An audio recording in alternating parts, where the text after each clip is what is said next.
Hi, we're here today with Stan Purdy and Ned Lodwick with the U.S. Grant Association, and they're going to tell us a little bit about the Grant Day celebration for this year. How you guys doing today?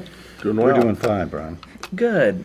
So tell me a little bit about the Grant Day celebration for this year. What do you guys have planned for this year? Anything new or?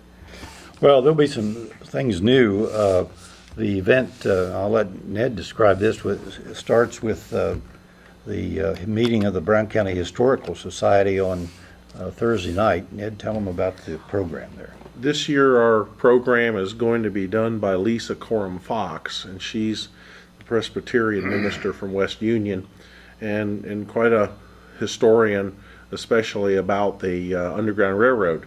And her topic this year is going to be Grant and the Underground Railroad, so a topic you don't hear very often.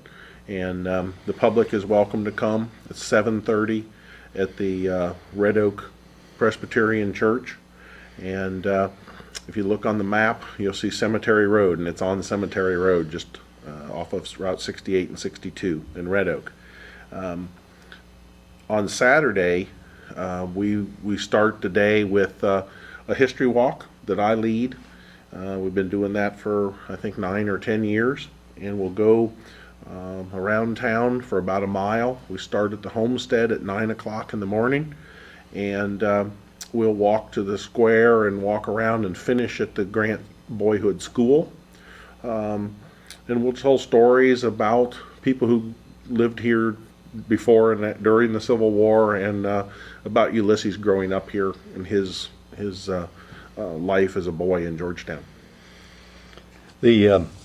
The rest of the program in the morning, which occurs at the big tent behind the homestead, includes a discussion of course, General Grant,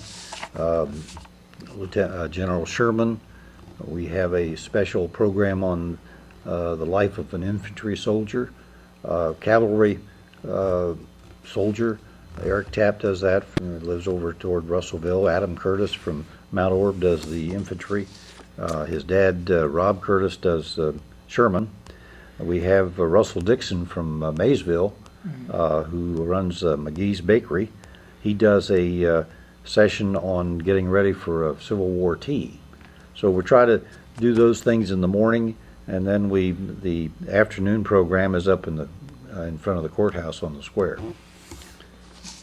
Okay. Do you guys have any plans for the raid this year? I know that's a big part about the Grant Day celebration every year. People always seem to come out for it. Well, of course, that's the program up on the square. It starts at 2 o'clock with some singing, and Williamsburg Community Band has a concert. Then we start with our Day in the Life at Georgetown at 3 o'clock. And what we try to do there is portray different types of things that citizens of that era would have been doing, types of children's games. And some of the folks in the crowd can get out and try their hand at rolling the hoops and playing marbles and things that not many children do today. But then we have a wedding again this year, and at the appropriate time the alarm goes, all sounds, and the raiders come into town riding and shooting and yelling and carrying on. That'll be about 3:30.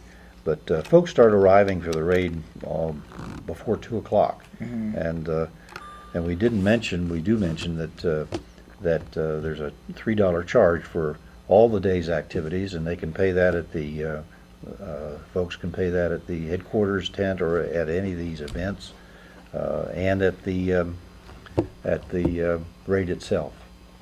But as far as the skits are concerned, they're pretty much similar in the past. We'll try to have something new, and we may drop one off, but it'll run about 45 minutes, and I think provide a little introspective into the history of Morgan's raid.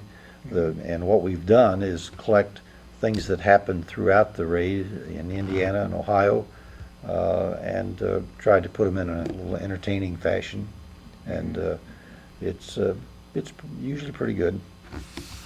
I always call it Grant History meets show business.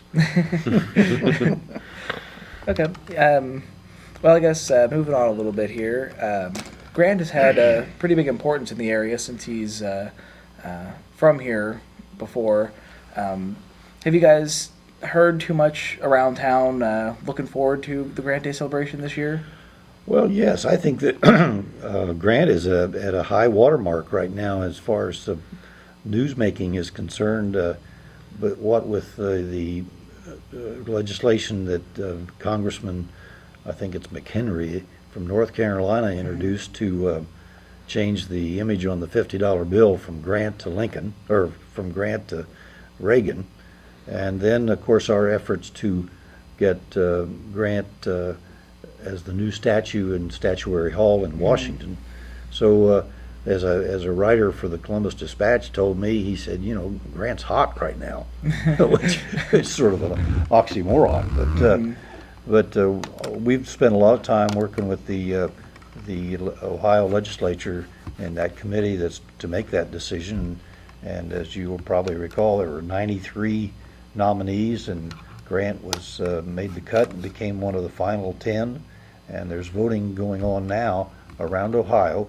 Ohio residents can vote as to which one of those 10 they would like to see in Washington. Grant's one of them, and we urge folks to vote for Grant.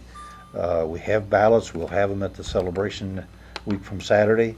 And you can also download the ballot off the Ohio Historical Society website. Download it, sign it, and vote and sign it and send it into the Historical Society. But all these activities are giving us a great opportunity to talk about Grant and some of the great things that he did as a general and also as president. And we've made good use of it. What kind of prompted them to try to take Grant off of the 50? Well, I think it's local politics. Probably the congressman that put that bill into the legislature is a Republican, and probably was a great fan of President Reagan. And Reagan was a good president, and did some great things. But you don't honor a new president by eliminating our legitimate earlier history. And folks don't realize, unless you study Grant, and I hope that the message has gotten out in many aspects, just how popular Grant was in the late 1800s, how he was a two-term president that had not been elected before. So he was quite popular at that period of time, and his accomplishments as president were quite significant for our country at the time. And that's not the way you recognize Reagan. There's plenty of opportunity, I think, to recognize President Reagan, but not by eliminating one of our great historical characters from the past. There was a medal created in the 1800s in honor of Washington, Lincoln, and Grant. And the medal put the three of them as three great historical characters in importance in the history of the United States. Okay. Well, is there anything else you guys like to add about the upcoming Grant Day celebration? Anything to look forward to, or? One of the things that I always try to make sure people understand that it's not just a military day. Okay, it's not. Certainly, you can come and see a cannon fired.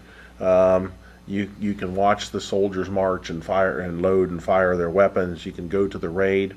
Some of our historians will talk about how the war was done, but there's certainly a lot of things that children can get involved in. The games up on the square. We have food available for everybody. There's going to be several places where they can hear music this year around the event, around the homestead. And there's ladies' tea at Floral Hall that's very popular at 1 o'clock in the afternoon. And then in the evening, our finale is the costume ball. Now, the costume ball does require a costume. It's the only thing all day you have to have a costume for. You have to at least make an attempt to have a period-looking costume. It does not have to be fancy. We've had Civil War soldiers come barefoot, and that was period. Some of those Confederates would have been wearing no shoes, so we've had that. But it's $15 for an adult, $5 for students to come to the ball, and you get a free carriage ride with that, and so you can come to the ball in a carriage and get on, have your picture taken. We have a photographer there that will do that for you, a very reasonably priced, get you a copy of the pictures. Okay. Well, thank you very much for joining us here today. We look forward to Grant Days each year, so best of luck in your final preparations.